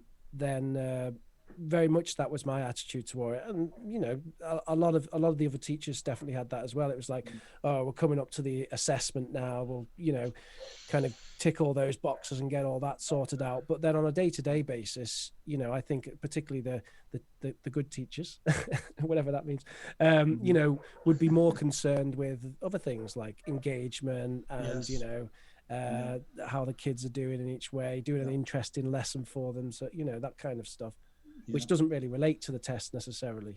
No, I mean, our test that I've introduced tests at ETC, and we do a proficient. We still have to do what I've called the proficiency test, and they do one like every 6 weeks, and it's not. You can't train people for it. And if it's a roll on roll off system, so they do this test, and then it's not the problems that I had with trying to convince the punters that it wasn't a going up test. It's like, it's scary, you know. Well, what's the pass mark? And this is not just the students, this is the teachers as well. There has to be a pass mark. Is there a pass mark? No, there isn't a pass mark. It's to give you, it's like, and then I have to go into all this stuff about assessment for learning, you know, the AFL, you know, rather than testing and assessment. And then that requires so much patience to kind of go through that idea with the teachers. And if they've not, I'm not saying if they've not got the dip, but if they've never thought about it in those terms before, they find it incredibly difficult to come to terms with it. And it's like a test, you have to have a pass mark. And if you pass, then you go to the next level. And the students know that. And you think, well, in the end, okay, we'll go back to what it used to be. We'll give you a test. We'll teach you how to pass it. You've got to remember all this, like with my Qataris. You remember it, and then you regurgitate it. You get a pass. You get 80% is a pass mark, and then we move you up to the next level. And then we get back to the 1970s. You know, that's exactly what it was in the 1970s and the late 70s in Bournemouth. So you had people, the Saudis and the Kuwaitis, they were all leaving certain schools in Bournemouth. Advanced level, you know, they've done streamlined departures, then to connections, then to whatever it was, you know. And I took loads of respect for the writers of that book because I thought they were great. And Bernie Hartley was from Blackpool, and he was a real lad. He was a real gentleman, and he wrote that book. And Peter Viney, who's still alive and kicking around Bournemouth. So I had a lot of time for it. It was of its time and it's funny and everything. But when you finish that book, then you move to the next book in the next level. And at the end, there were people coming out of schools and they'd oh yeah, we've done the advanced book, but could they say anything? No, of course they couldn't. You know, could they read anything? No. Could they write anything? Not really, no. So, you know, but they were happy, you know, and they kept paying. So that's what's, you know, what's wrong with that? As some people said to me, some school owners have said. I said, well, no, nothing wrong with that if that's what you if that's what you want. You know? But then you're not selling learning and teaching English. You're selling you know, certificates. Yes, you're selling certificates. Yeah, I know. I'm still trying to kind of come to terms with that myself. I should be by now. At my age, I should have come to terms with that. But I think ethically, it's not right. And I've worked in a lot of countries where you can buy your qualifications anyway, so it doesn't really matter. And you know, I've been on the receiving end of attempted bribery on a number of occasions. You know, because I've got to pass them, so I get a good present and I pass them. Whether they're passing or not, and to be honest, most of the time they were passing anyway. So you know, no, and then or they'll buy me dinner, and I'll think, oh, this is a bribe, you know. And now we've actually got to sign something to say that you don't get bribes. This is for English UK, you know, you do that. But when you know, it's just so ridiculous. If somebody wants to buy you a drink, they want to buy you a drink because you're a nice guy, or is it because they want you to pass them this thing? Yeah. And in the end, you know, you get like it's just the safeguarding stuff. You can't do anything because you suspect the motives. And to be honest, you know, mostly the motives are okay. Yeah. They just want to buy you a coffee. You know, they're not trying to bribe you. They just want to buy you a coffee. You know, in the same way that I would buy somebody a coffee, but I wasn't trying to get another job. You know. It'd be funny for a student to come and be like, "Oh, so you're gonna pass me that exam because you know I got you that coffee and I got you that Kinder Egg as well." You know. I know. Do you remember that? Do you remember that? I lost my job over a Kinder Egg bribe. Yeah, I know. Well, I think we've. Yes, it's we really can't awful. have. I don't know what it's like where you are now, but no, go on. Sorry, carry on. Well, I was just gonna say we can't have you on the show, and not talk about poetry. All right. Okay. So well, poetry is very important to me. Writing it, not so much reading it. It never was reading it. It was never really that important. It is now because I'm I'm more experienced and I can learn from other people, you know, rather than just writing down my ideas. So and it's been very. I mean, how can you say successful? I mean, people think success in terms of monetary things, and it's not. You know, it's like getting your work out there and people reading and getting good feedback, or even getting bad feedback. Thankfully, I haven't had any bad feedback because I think a lot about what I've written, so that when people read it and they get back to me, they can respect it and they can understand it. I don't like. I said to you, Neil, in that email, I don't like obscure poetry. It's got to be got to be funny, you know, but not funny ha sometimes, just, you know, and I think I've been quite successful in that respect. The poem I won, like with that Moshav poem, that was the one that won the EFL poetry competition. And I had another poem which was published in the Forward anthology, which was one that I'd written when I was traveling in Africa. And I've got a lot of stuff which I'll probably talk to Jamie about, and maybe he can push with poems to stories, because I write the poems. I used to use other people's poems, and which is cool, and I like doing that. But the thing is, when you've got your own poem, if you have enough confidence in it and it's not just drivel, it's not selfless publicity. It's just that I can bend it, we can change it, I can add that little bit extra, which I can't do with somebody else's poem. You know, I can only say what I think about it or what somebody else thinks about it. But when you're doing your own poem, you can actually add a bit of background and you can make it more interesting. Right. Yeah. That's the reason that I do it. But for a long time, for many years, I didn't do that with my own stuff because I was scared of what people would think. Oh, look at John, he's just doing his own poem and thing. Okay. And I think, well, I know people are like that, and now it's like I'm at an age where I think, well, tough, you know, get over it. But I mean, if it has that kind of narrative drive, and which obviously it always is going to for you, because you're always going to have like a strong personal connection to the poems, and that in itself is going to be interesting to the students, isn't it? If you're sort of presenting something, you start to kind of unravel this story. I suppose to some extent that the language in the poem itself becomes kind of secondary, because that's the main focus for the students on the story, is that it's this object of interest that then becomes something for them to talk about. No, you're absolutely right. And I mean, the things that some of the poems that I've had the most success with, it's like vocabulary. You know, they can turn in Bournemouth, they can turn the street signs into a poem. So you know, wherever you live, if you have to write down and you have to write down the names of all the streets. Probably somebody else has probably done this before, but I've never seen it. I just get them to do it. So they write down the names of all the roads as between their house and the school. And then when they come in, they bring it in and they practice saying them. And then they have to look for patterns with the words, and then they have to kind of build them into a rhythm so they can build the poem. And then something, they have to kind of get an idea for something that happened in one of those roads, and then they can build that into the poem.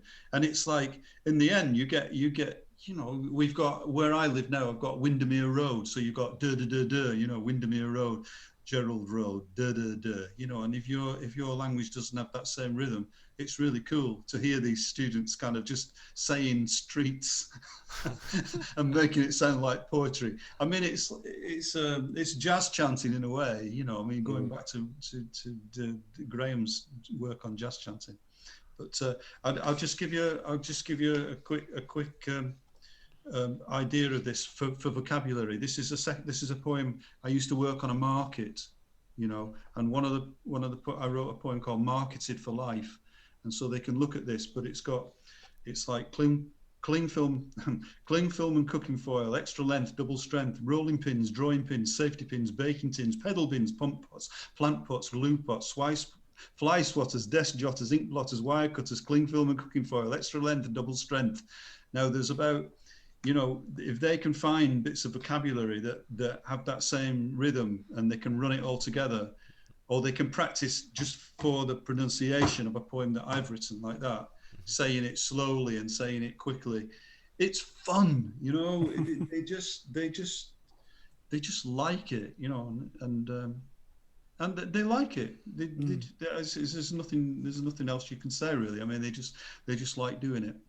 And that's the key thing, isn't it? Really, it's student engagement. It's got to be. If they're engaged with it, then you get it. And the way, you know, you engage them, they're going to be far more engaged in something that the teacher's done, if the teacher can sell it to them. Because some teachers, you know, they're never going to be able to sell it. They could have written the best poem in the world, but the way they sell it to the class is like, oh my God, here we go. Yeah. No, you've got to do it. You know, there's one that I wrote a poem called Pushing and Shoving, and the students have to sing it, and they have to do like all the pushing and the shoving that you call loving, and they have to keep this going. All the pushing and the shoving that you call loving, oh, and then I've got them, because they're all kind of laughing by that time. So then they are going all the pushing and the shoving, and all over the top I do this. I go like, all the pushing and the shoving that you call loving. We had to keep moving, packing up and leaving, thieving, lots of heart searching, lurching from disaster to disaster. You never even asked about alternative solutions or helpful institutions to put a new take on a break situation, escape from eviction, semi-dereliction. All we got was fiction. Your stories were fiction. We never got nothing but the pushing and the shoving that you call loving. Oh, you know. And there's like 4 verses of that, and I can remember it because I perform it when I do it in the pubs. And they're like, wow, you know, cool. Can you teach me how to do that? And it's not like, can you teach me how to use ever with the present perfect simple? No, nobody's ever asked me to do that. You know? So that again, that's a bit of the poetry, to bring the poetry into it. I very much feel that if the teacher is excited about what they're doing in the classroom, then you have a very high probability that it's going to rub off on the students, which is why, you know, going back to what we just said before about how, you know, you get people who, you know, will sort of go day in, day out and teach the book and be happy doing that, and kind of pull a face if you say, hey, why don't you try the silent way or something like that, just to see, you know. They won't want to. I can't understand that, because for me, if I kept on teaching the same way, I think I'd get bored to death. And the thing that I like about teaching is the fact that there doesn't seem to be any end to the possibilities of how you can do it. And that for me is what's kept me in teaching for 12 years. The fact that, you know, because every other job I've had, I finish after 3 years, you know? Yeah. Well, it's the same for me. I mean, in a way, I don't feel in a position to be a teacher trainer, because I just think I'm learning all the time. And I don't really want to be training other people how to do something that sometimes I don't believe in. So I don't do that. I just kind of encourage them to be themselves, and then, okay, they have to do certain things for the dip TESOL and cert TESOL. So we kind of get around that, but it's kind of get around it rather than focus directly on it. This is just a means to an end, you know. And then I have a big argument with the moderator or the assessor who comes around and says they didn't have a language focus. And I'm saying, did you not look at the response that the students were giving to this guy? You know, they loved him, you know, they loved him, and they were learning English because on his lesson plan, he hasn't got focus on language here. You know, he doesn't know that, does he? You know, yeah, he's got 4 weeks experience. What are you on about? Yeah. You know, so What? Yeah, definitely that kind of structure would definitely encourage someone to just like pick up the book and go, well, there we go, I'll just do it from the book. I mean, it's got the language focus there already, hasn't it? Page 7, present perfect. Don't have to think. There you go. And that's unfortunate. Yeah. I'm lucky that I've got a lot of stories as well, because being as old as I am and having done a lot of things, I've got a lot of stories that I've actually experienced, you know, exciting stories, not more exciting than some of the things that are in the course books, really. You know, well, one of the things that I was going to bring up as well when you were talking about with the poetry is, you know, it seems that with the poetry as well, one of the things that we're doing is, you know, we're teaching English, we're teaching to communicate, but the stuff that you've just presented and stuff with like Jamie, it's them taking that to the next level. So it's kind of when they see you kind of do a rap or like jazz or poetry, it's like, oh, I can use English to do this. Yes. That's kind of it's bridging it over. So the goal doesn't just become I've got to learn English. The goal becomes I want to do poetry like John. English is just kind of the through course to get to that. Yeah. In a way. Yeah, and if you don't correct, you know, again, I hate that word correction. You know, you help people to do it, to make sure that it's accurate enough for the main body of people to understand what you're saying. It's not like, oh, that's wrong, don't say it like that. You know, maybe you want to say it like that. And I have big discussions about this, you know, with writing as well. People correcting writing, you know, and correcting a poem. A poem, you can interpret it however you want. And the British Council did one poem that one of the poems was It Wouldn't Do, that the British Council put on there. It's still on the website, and it says, but she said, I suppose it wouldn't do for everyone to think the same now, would it? No, there'd be less interesting people around, wouldn't there? Fewer interesting people, she said, but I suppose it wouldn't do for everybody to speak the same now, would it?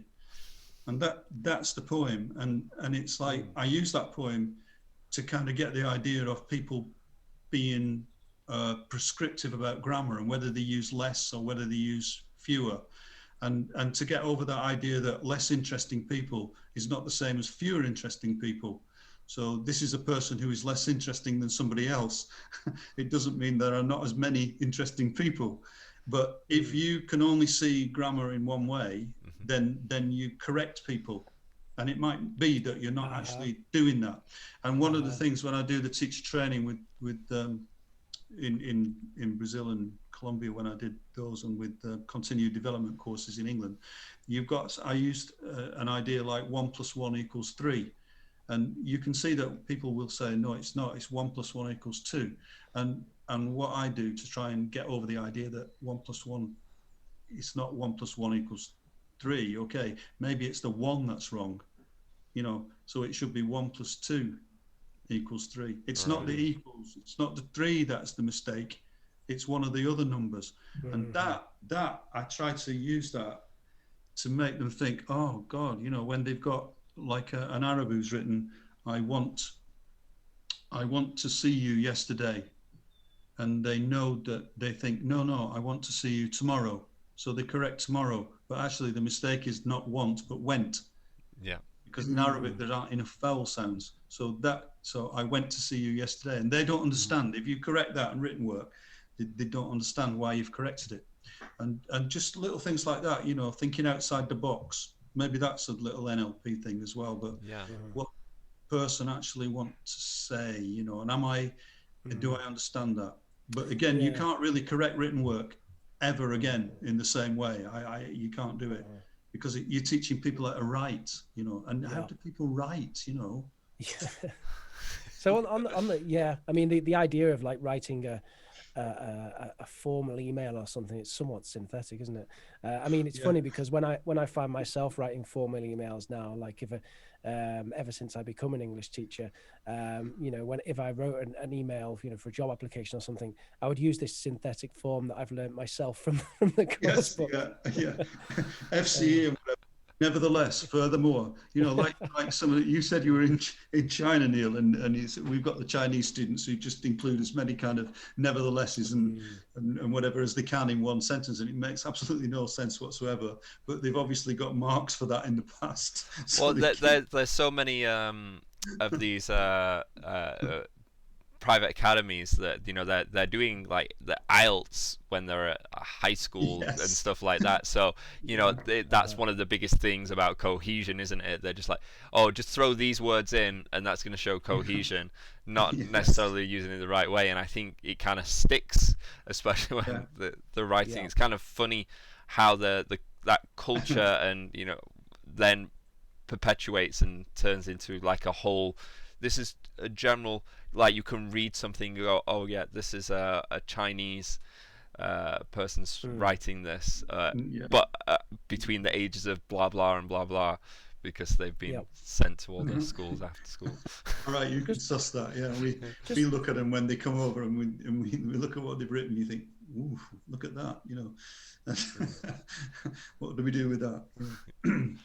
So just while we're on the subject, John, I imagine we'll be wrapping up soon because we've been going for a while. But just on the subject of this kind of errors and stuff, or not errors, but this is the thing I'm wondering is how you would deal with you know, errors. I mean, like the traditional thing, you know, the kind of PPP thing is, you know, they're in production or whatever, and the teacher sort of hovers behind, notes a few things down, and then you kind of talk about it afterwards. I mean, is there anything that appears like that in your class, and how do you decide what to pick out as something that's you know, maybe that could be a bit better or whatever? I think it still applies, and I still do that. I still say to trainees on the courses to do that, to listen. You've got to decide that what they've got to decide. What I ask them to decide is whether they, you know, whether it's immediate correction if something's going to upset somebody, or they've said something which is just not right, and the teacher needs to step in just to stop a punch up or something. Or if you don't, you know, the like you said, hovering around with a piece of paper and a pen and writing down anything that you notice. I still say that, but I can't really do it myself. I mean, now I listen, and I think listening, if I'm listening for whether what they say is understood by the other parties, you know, and if it is, then I just kind of let it go, really, because I'm not got a good enough memory to remember whether that. And even by bringing them back to it and saying, okay, you said this, it probably would be better to say this. I'll do that, but I'm highly skeptical of whether they'll actually take any notice of that, whether they'll be able to do it. Yeah, you know, it's a very thorny area, isn't it? It's very tricky to, and I don't think there's any definitive. I don't think there's any definitive way of dealing with error correction. It's one of those things which has always been a bit of a mystery. I know someone who did a dissertation on it, and they were basically saying that like the vast majority of error correction was totally ineffectual according to their study. No, that's what I've read as well. I mean, again, Stephen Krashen and says, and what's the other guy called? Oh, can't remember his name now. But they say, you know, the correction doesn't help, and I think it's true. I know people who disagree with that as well, but I think it's how you do it. If they respect you and you're just helping them to be a little bit perhaps a bit more accurate in what they're saying, then fine. But correction, yeah, per se, you know, I think, you know, you've got to be so careful, and you don't want to be correcting somebody, because first of all, you might be wrong. Maybe that's not what they're trying to say. Yeah. And you might be correcting them with your view of the world, and that isn't their view of the world, you know. And you think, well, no, you know, be a bit more subtle than that about it. I can do that now because I'm older and because I've got more experience. So I can listen to them, and I can make those kind of decisions like, oh, that's brilliant. What they've done there, that's great, you know. And if I can correct something, if I can say this is a better way of actually saying it, I would say it to everybody in the class so they can copy it down and they can go and have a work on it if they want to. Right. But, but it is a delicate one, because some people, they just don't correct anything. And then suddenly because I'm like, for training and development at ETC, I mean, the British Council and the ISI, they come to observe, and usually they say we didn't observe enough correction taking place in the classroom.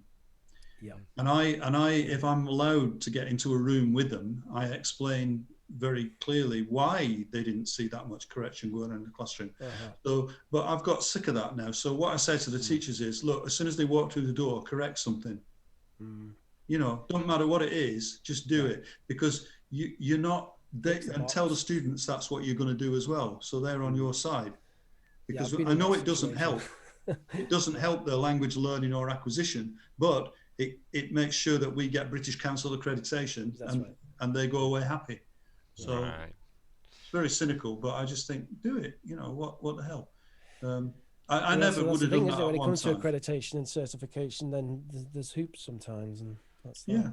And, you know, I never would have done that at one time, because I would always just, I would have gone and I would argue with them and whatever. And now I think, no, that, you know, there are more ways of winning an argument, because I'm older and wiser. Now, I don't actually want to go and have fisticuffs behind the playground, you know what I mean?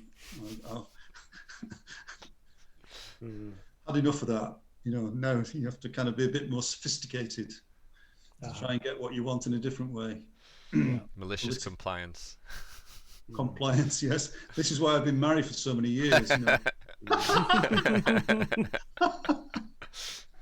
So John, you've got an extensive experience in teacher training and development.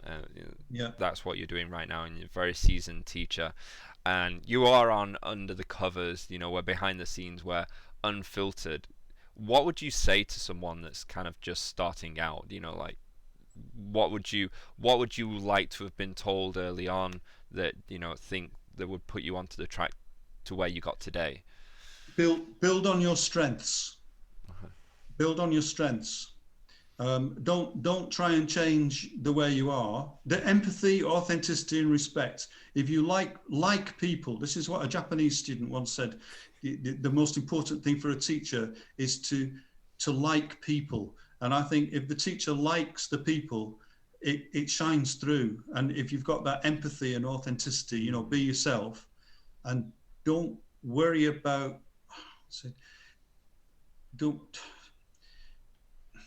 Don't worry about admitting something, you know, that you don't know, because you get caught out if you're a teacher coming into it and the student said, but is that the present perfect or the simple past?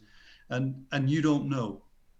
And you can say, rather than, I always said, okay, say, well, I don't know, but I can go and find out for you. And then they don't remember. they never want you to actually tell them. They're just doing it because they want to relate to you and they want to show that they're interested in what you're doing. So you know, don't fob them off with stuff that's wrong. No, and do research it yourself, but don't go and don't stick your head in a grammar book, you know, to find out. Think about it yourself and think, well, what am I going to say to this person? Not what is the difference between the simple past and the present perfect, you know. Get more information from them, you know. What is it that what do you want me to say, kind of thing, you know, that kind of thing.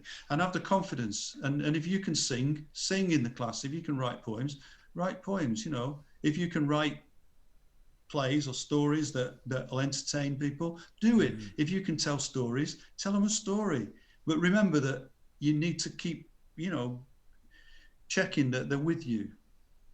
Don't just get carried away with the story. Check that they're with you, not by saying, "Do you understand?" Because you don't know, that drives me mad. But just tell them a story. Like with Jamie's storytelling. That's why I get on so well with him. I think because he's doing that. And he's got the sort of dialogic element, right? That's the big thing. So it's as you're telling a story, there's these kind of gaps of engagement. It's like you get a bit of the story, and then you have to have a think or a discussion or something about, or imagine the next part and draw a picture, and then it all comes. I would probably spend less time on planning. Respond when you get in the class. Respond to recognize when it's going, but just don't go off on one. I mean, when people go off on one, they usually go off on one because they've got an aim, and when they have got that aim and then they go off, they lose their aim, they lose track of what they're doing. But if you don't have a track of what you're doing to begin with, then it's all right, because it's controlled by the class. The class will decide that. And it takes a lot of confidence, doesn't it? The best way you can. You need confidence to do that. Don't let a tutor with experience damage your confidence. Don't lose that confidence that you've got, that you want to do that job, and you want to be with these people from other countries, and you want to learn about their countries, and they've got loads of stories. You don't have to rely on a course book to do that. They've got stories. If they've got enough English to express that story, great. If they haven't, then you're going to have to do it very, very slowly and kind of compromise, but smile a lot, unless you're with the Russians, in which case they think you're an idiot. Only criminals and idiots smile all the time. This is why they've got an innate distrust of the Americans, really, because I've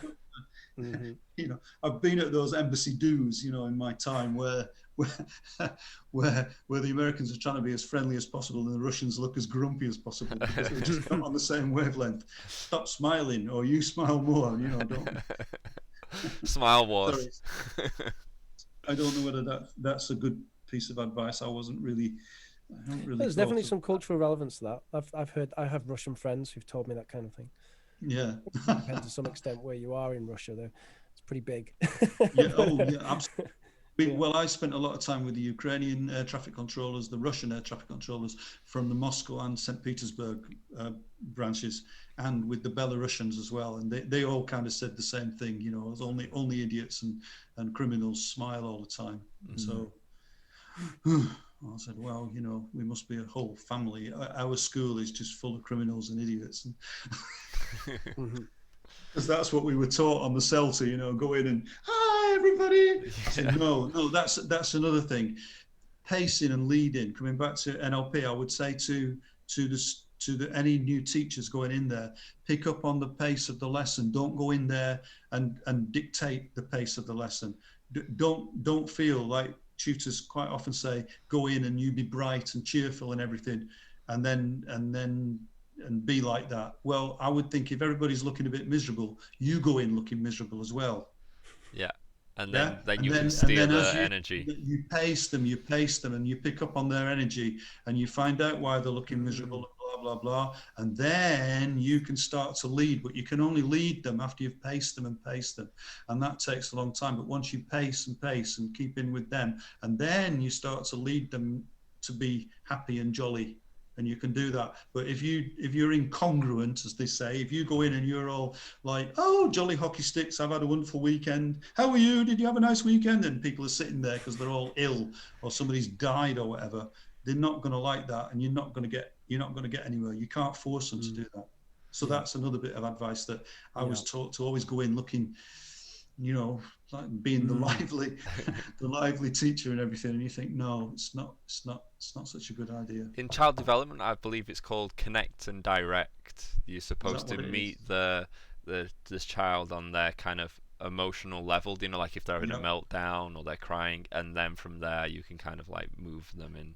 Yeah, But it's pacing and leading. It is in NLP. It's pacing and leading. You know, pace, pace, pace, and keep pacing it. Keep pacing until, and then you can lead them. Sometimes it just you just get fed up because you're pacing them too much. Everybody's so miserable, you know. You get too involved and you're just like, no, I'm going to tell you a story which is going to make you laugh. You know, it'll be a miserable story, but at least then I start leading. Then I'll lead. Right. So not long ago we spoke with Patrick Jackson, who's done some great course books for kids, and he's got his own story series, Potato Pals. You might not have come across it, but no. One of the things that we talked about with him was, you know, obviously we're in a lockdown now, but he has students come over to Ireland to you know, to his school, and you know, but he can't do that right now. So we talked about kind of like the future and of kind of our industry and just in general, because now there's so much more ed tech, there's a lot moving online, and his hope is that, you know, even if kind of English language teaching doesn't come back in the way that it was previously, that there would still be people wanting to come over, if not more so for the cultural experience. I'm just wondering kind of where you see it going, you know, based on your experience and, you know, kind of what you're observing, your thoughts, if you have any. To be honest, Neil, I don't really, I can't really say. I mean, I'm not involved enough with it. I believe that numbers at our school, because ETC's it's a good school, and I mean, we've got a lot of agents all around the world, and they want to start sending people here because they want to come to England for the cultural experience. They want to go to the beach, they want to do the clubbing, you know, and the lessons, well, they're getting much more exposure to English outside the classroom than they are inside. So that I think it'll come back. I really do. And to be honest, a lot of students they don't like the hybrid lessons which we're doing at the moment. You know, we've got hybrid classes where I was teaching till Christmas. I had like 5 people in the class and I had 7 people online. So, you know, but it wasn't very satisfactory. And we're still doing it, but it's not. And you've got people saying, I want to come to Bournemouth to learn English now, but is it going to be a hybrid class? And when you say, yes, it might be, then they don't come. They won't come. They'll wait until it's all over, and then they'll come again for the experience, you know, because it's a language, isn't it? I mean, although I'm talking to you now and I don't feel particularly uncomfortable, I would feel much happier being in the room with you, you know. I mean, yeah, absolutely. I think we all sort of miss the classroom, to some extent. They're entertainers, aren't they? I mean, teachers are entertainers in the end, you know. Well, the good ones are. I mean, they can control an audience, and they know when to do this and they know when not to do that, and you know, and then they bring the best out of them, and then with the added bonus of language awareness and knowing about how words fit together, that just makes them really good. You know, that's what you're aiming at. But I don't think you can do that. You can't do that online, really. I tried. I've been doing it like for over a year now, but it's not the same. No.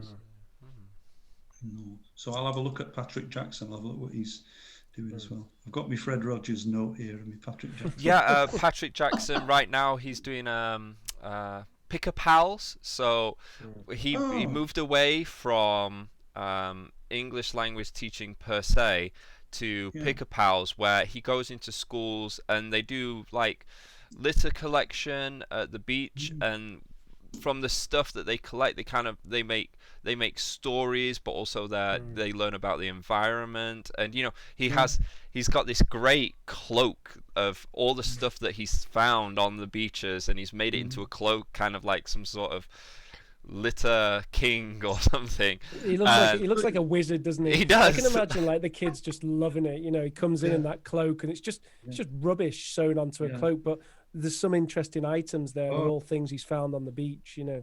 It's great. It sounds great. I shall look into him. The I just have while you're here, that's the book. This is the plug for the book. Okay. And you can see the thing at the end that says, "She stole my northern heart and whisked it clean away." And then the second verse is on the back.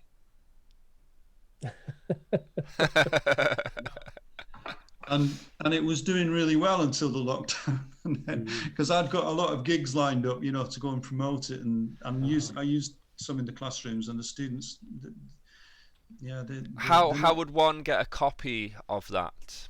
Well, I think at the moment Jamie's looking into seeing if he can sell it through Lesson Stream on a Kindle or something. But if people email me wherever they are on the johnkpoet.com, johnkpoet@gmail.com, then they can get a copy. But I'll send it. I think if they're coming from we've got it on Amazon. It is on Amazon, but I think it's just Amazon UK. Okay. So I don't think I've got it on the Amazon International. But if you can give it a plug, that'd be brilliant, because I can't. We'll send them, if they email me, I can send them a copy, and I think. Okay. So check best out thing would be johnkpoet.co.uk, and on there you've got the online store and John's email. That doesn't work anymore, no. Because that is, my son did that, and he was really young when he did that as well, and he was trying to do it, and it's been there for ages. But really, if they just do the johnkpoet@gmail.com, then okay. Then we can stick a link to your email down below. We will do that. We will do that. And that's fine. And if anybody is interested in buying it, I've sold enough to cover the publisher and all the rest of the stuff. So but it would be nice to get rid of a few more copies, as they've been kind of gathering dust. I also paint pictures. I told you I'm not selling any of. I've got a whole room full of pictures, because I went to art college, and last 3 years ago, just before the lockdown, I had an exhibition at the Bournemouth International Centre, and it was really good. I enjoyed it. You can see this is one of my pictures on the wall behind me there. This is one that I did in Saudi, and stuff like that. So if you've got anybody who is interested in getting very good price for paintings,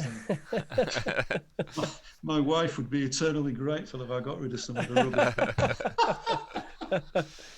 You should get them up on Instagram. That's where most of the people that I know that do art or they do photography, they have an Instagram account and a store there where people purchase them. I think my son had that great idea, and he was going to be my manager, whatever. And then all the lockdown happened, and he's got his own life and doing stuff. So I think I am on Instagram. I've got stuff on Instagram with the poetry. I do that because I told you I was Radio Solent, BBC Radio Solent, they asked for uploads for poems.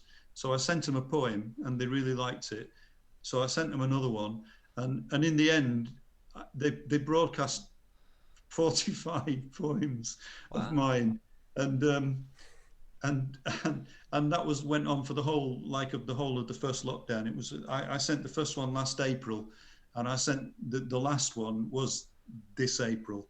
And now I haven't sent them anything since, because I just think, no, there's just overkill. But it was like I was doing a poem a week. And when they did the Armistice Week, they did in November, they put one of my war poems, they put on every day, and it was that is one of my biggest.